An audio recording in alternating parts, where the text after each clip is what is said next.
네, 반갑습니다. 바른교회 장승재 목사입니다. 오늘 하나님의 말씀의 제목은 위기를 극복하는 방법이라는 제목으로 하나님 말씀 나누도록 하겠습니다.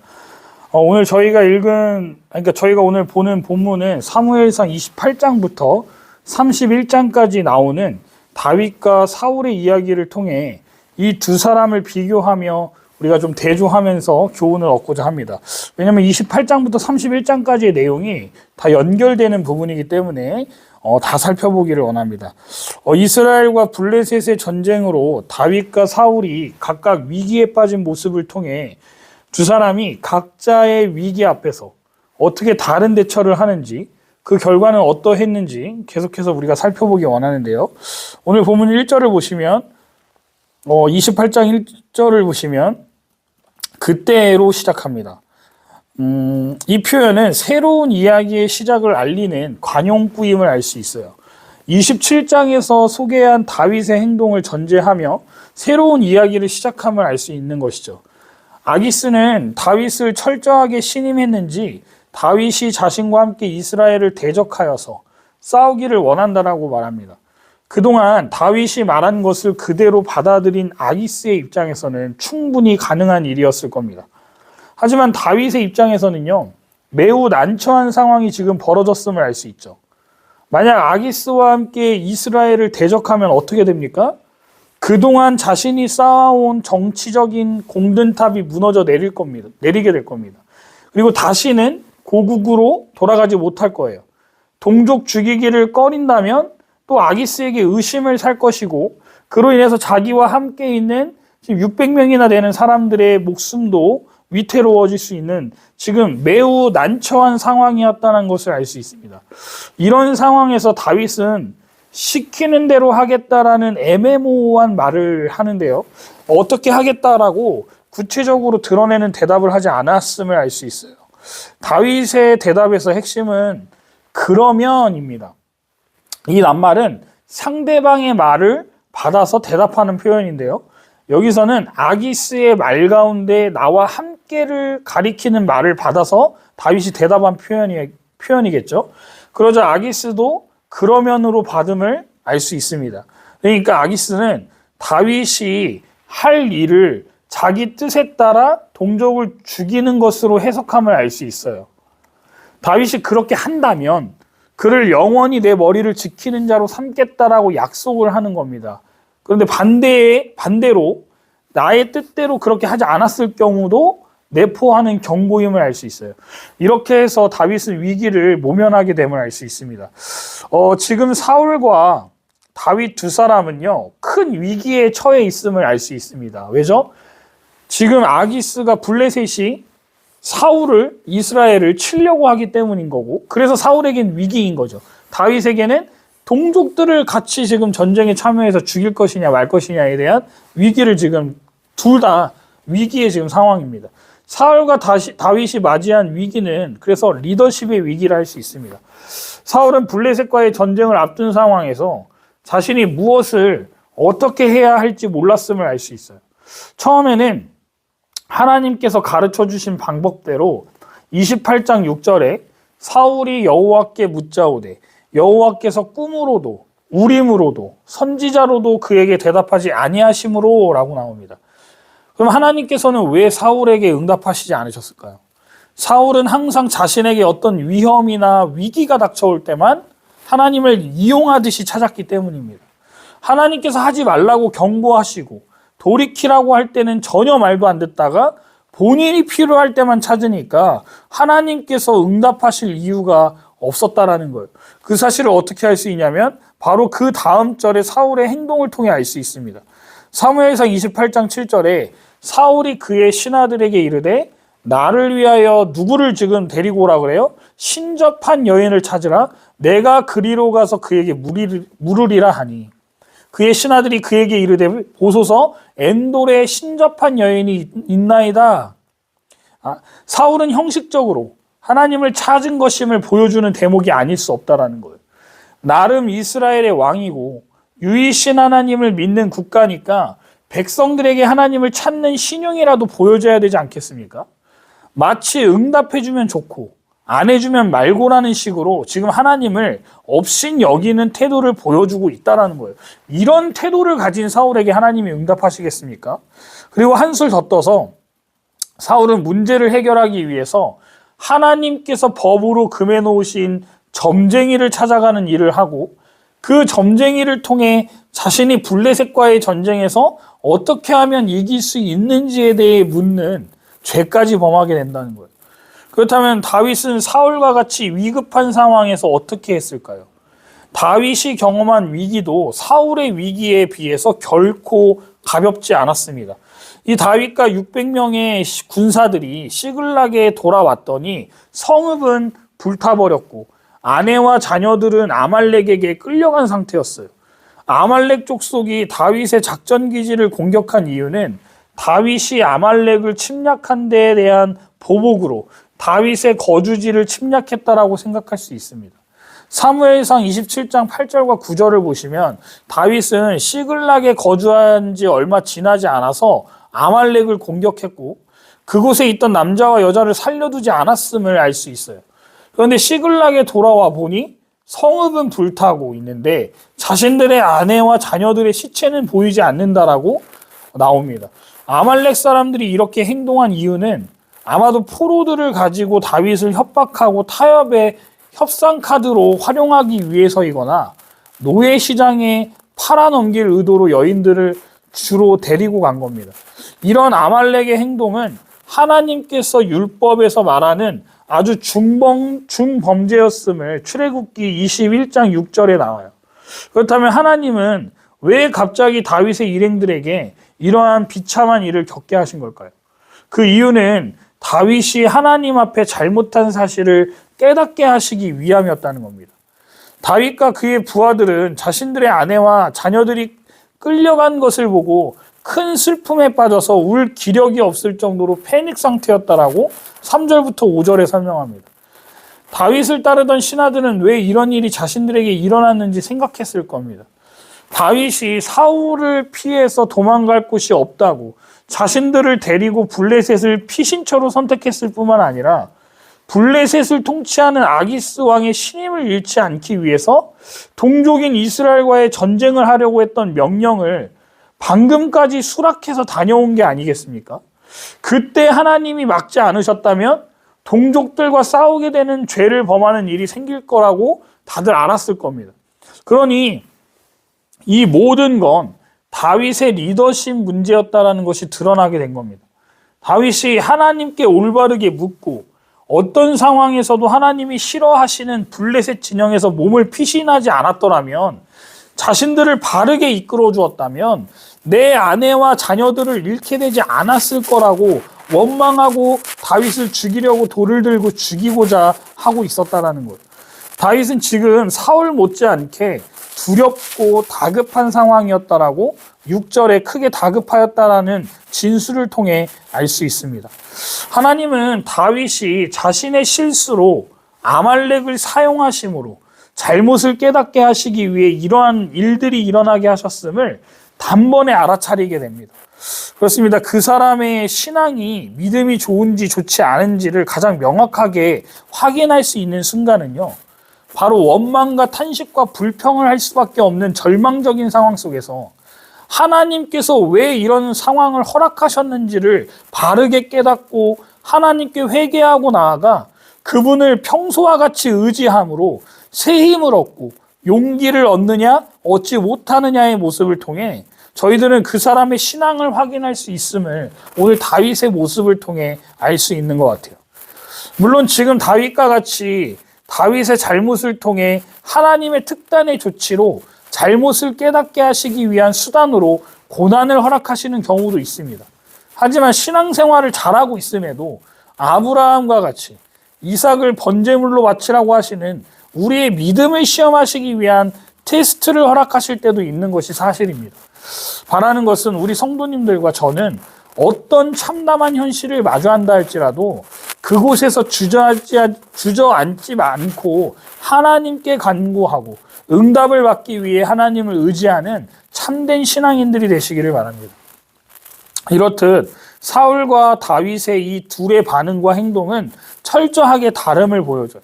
사울은 점쟁이를 불렀지만 다윗은 사울처럼 사람을 의지하거나 신접한 여인을 찾는 등의 종교 행위를 한 것이 아니라 살아계시고 함께 하시는 하나님, 일상 가운데 섬기던 하나님을 의지함을 보여줍니다. 그리고 30장 6절에 뭐라고 말씀하고 있습니까? 하나님을 의지함으로 큰 힘을 얻고 용기를 얻었다라고 말하고 있다는 거예요. 저희들도 살아계신 하나님, 저희들의 일상 가운데 매일 동행하시는 하나님을 의지함으로 큰 힘과 용기를 얻는 저와 여러분들 되시기를 바랍니다. 다윗은 어떤 위험한 상황 가운데에서도 하나님을 찾았습니다. 다윗은 지금 자신의 잘못을 바르게 깨달았음을 보여줍니다. 하나님이 왜 아말렉을 통해 다윗의 사람들을 포로로 끌려가게 하셨다라고 말씀드렸습니까? 다윗이 하나님을 의지하지 않고 도망갈 곳이 없어서 두려운 마음에 블레셋 적진한 가운데로 하나님께 묻지 않고 도망간 것 때문에 이런 일이 일어난 것 아니겠습니까? 그러면 다윗이 지금 해야 되는 일은요, 반대로 이런 긴박한 상황에서 하나님의 의도를 깨닫고는 하나님을 의지하는 법을 택했다라는 사실입니다. 사랑하는 성도 여러분, 위기를 극복하는 방법은 딱 하나밖에 없습니다. 하나님께 매달리는 겁니다. 하나님을 온전히 붙잡는 것밖에는 답이 없습니다. 여러분 힘드십니까? 기도하시기 바랍니다. 절망스러운 상황 가운데 놓여져 있으십니까? 희망을 볼 수 없는 상태이십니까? 말씀을 피시고 하나님께서 당신의 백성들을 어떻게 구원해 오셨고 구원하셨고 구원해 가시는지 눈으로 확인하시고 새 힘을 얻으시기 바랍니다. 어떤 사람들은 힘들다고 상담을 하러 제게 오면 제가 해줄 수 있는 말은 하나밖에 없습니다. 하나님 의지하십시오. 말씀 봐야 합니다. 기도해야 합니다. 이럴 때일수록 주님을 더 붙들어야 합니다. 제가 어떤 방법을 가르쳐 줄 수 있겠습니까? 그러면 아직 신앙이 약하거나 너무 힘들어서 삶의 회의가 너무나도 강하게 온 사람들에겐 이렇게 말합니다. 그런 뻔한 대답 말고요, 실질적인 대안을 좀 알려달라고 저한테 요구할 때도 있습니다. 여러분 무슨 대안이 더 있겠습니까? 하나님을 의지하는 것밖에는 진짜 답이 없습니다. 이 말을 들으시고 어떤 분은 이런 말을 하실지 모르겠습니다. 제가 기도도 다 해보고 말씀도 봤는데 전혀 도움이 안 됐습니다. 여러분 이런 분들은 대부분 사울과 같이 한 건 아닌지 묻고 싶습니다. 종교적인 열심으로 해보는 데까지 해보고 안 되면 다른 방법을 찾지는 않으셨냐고 말입니다. 사무엘상을 기록한 저자는 30장 6절과 8절을 교묘하게 사용해서 다윗과 사울 사이의 극명한 구별점을 지금 끌어내고 있습니다. 깊은 고난의 시간에 두 사람은 전투를 치르기 위해 초자연적인 도움을 구했습니다. 지금 사울과 다윗은 시간적으로 이미 확실히 같은 날에 하나님의 인도를 구했다라는 거예요. 그러나 한 사람은 하나님의 말씀을 거역하는 방식으로, 다른 사람은 하나님의 은혜로운 방식으로 가르쳐 주신 대로 활용하고 있다는 점입니다. 사울은 신접한 자였던 점쟁이에게 도움을 구하고 죽음의 약속을 받지만 다윗은 에봇을 사용해서 아론 계열 제사장을 통해 하나님의 도우심을 구하고 자신이 지은 잘못을 뉘우치고 같은 잘못을 하지 않음으로써 생명과 축복의 약속을 받아냄을, 오늘 말씀은 저희들에게 위기에서 극복하는 방법을 제시해주고 있다는 거예요. 다윗이 하나님을 힘입어 용기를 얻은 다음 처음으로 한 일은 아히멜렉의 아들 제사장 아비아다를 불러서 에봇을 가지고 와달라고 부탁하고 하나님께 포로로 잡혀간 아내와 자녀들을 데리고 오기 위해 전쟁을 해도 좋은지 아닌지 하나님께 여쭤본 일이었다는 거예요. 사실 여기 나오는 에봇은 특별한 어떤 영적인 능력이 있어서 가지고 오라고 한 게 아닙니다. 다윗은 사울을 피해서 다녔기 때문에 성소를 찾을 수도 없고 제사장을 만날 수도 없었고 옆에 있는 사람이라고는 에봇을 입고 성소에서 섬기던 아비아달이 자신의 곁에 있었기 때문에 그에게 부탁한 겁니다. 저는 이 본문을 통해 예배자의 삶이 어떠한지를 또 발견하게 되는 것 같아요. 다윗은 장소와 상관없이 하나님께 기도함을 볼 수 있다는 겁니다. 저희들은 교회에 나와서 보내는 시간보다 하나님께서 허락하신 삶의 자리에 있는 시간이 훨씬 많지 않습니까? 하나님은 다윗과 같이 저희들에게 허락된 자리에서 환경이 어떠하든 하나님의 뜻을 아는데 간절히 바라는 마음으로 기도하며 하나님의 뜻을 구하기를 원하신다는 거예요.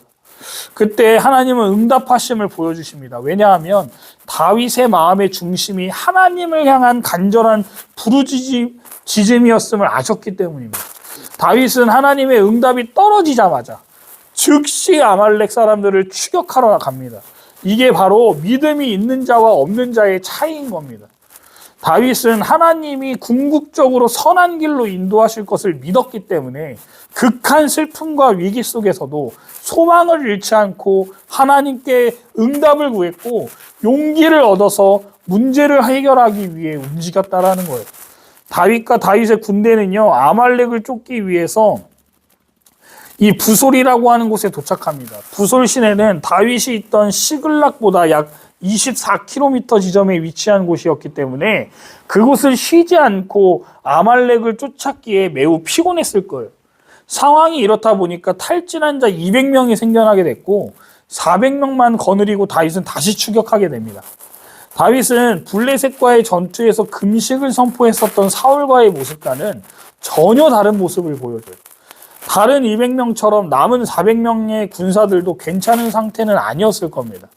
블레셋의 진영과 함께 전쟁에 갔다가 다시 시글락으로 돌아오고 또 아말렉을 쫓아갈 때까지 항상 동일하게 행동했기 때문에 모두 다 피곤하기는 마찬가지였을 거예요.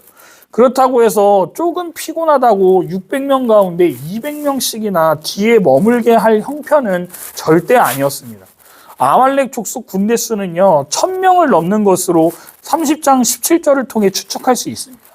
그러나 다윗은 억지로 피곤한 자들까지 데리고 가지 않았다라는 거예요. 아무리 급할지라도 사람을 우선하고 피곤한 자는 머물게 하고 나머지 인원만으로 아말렉 족속을 급습했다라는 겁니다.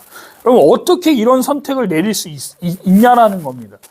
다윗이 다른 사람들과 달리 이런 위기에서도 용기를 낼 수 있었던 이유는 이 모든 상황이 하나님의 주권 속에 있다는 것을 믿었기 때문이라는 거예요. 그렇다면 문제 해결의 열쇠도 하나님께 있다는 사실을 확신했기 때문에 긴박한 상황 속에서도 이 전쟁의 승패는 하나님께 달려있다는 사실을 알았다라는 겁니다. 그런데 재미있는 것은 이렇게 긴박한 상황을 보여주는 이야기 한가운데에서 30장 11절을 보니 갑자기 아말렉 사람들에게 포로로 잡혀있던 애굽 사람 한 명이 등장하는 것도 모자라 그 사람에게 식사를 제공해 주는 것을 상세하게 알려주고 있습니다. 이 모습은 이상하고 이야기의 흐름상 부적절해 보여요. 그렇다면 성경은 왜 이 부분을 기록한 걸까요? 다윗이 애굽 체류자를 호의적이고 관대하게 대접하는 것을 보여주는 이유는 개인적으로 다윗이 비극의 한가운데에서도 외지인이었던 애굽인을 도와주는 일이 하나님께서 우리에게 원하시는 삶이라는 것을 말해주고 싶으셨기 때문이라는 겁니다. 생각해 보십시오. 자신들의 아내와 자녀들이 지금 포로로 끌려가 있습니다. 얼마나 모진 고통을 당하고 있을지 모르는 상황 때문에 걱정이 돼서 그 먼 거리를 쉬지 않고 달려왔습니다. 그런데 지금 굶어 죽어가는 사람이 눈앞에 있다고 해서 그 사람이 신경이 쓰이겠습니까? 그런데 지금 다윗과 그 무리들은 한 생명을 소홀히 여기지 않았다라는 거예요. 다윗과 사람들은 이 사람이 아말렉 사람들의 종인지도 몰랐습니다. 그런데도 데리고 와서 먹을 것을 주고 회복시키는데 전념함을 보게 됩니다. 다 먹인 다음에 그 다음에 애굽 사람이 정신을 차리자 그제서야 그의 정체를 물어보고 있다는 겁니다. 이 말씀이 저희에게 시사하는 바는 다윗은 내 이웃을 내 몸과 같이 사랑하라고 하신 말씀에 얼마나 민감하게 반응하고 순종했는지를 보여주는 대목이라는 거예요.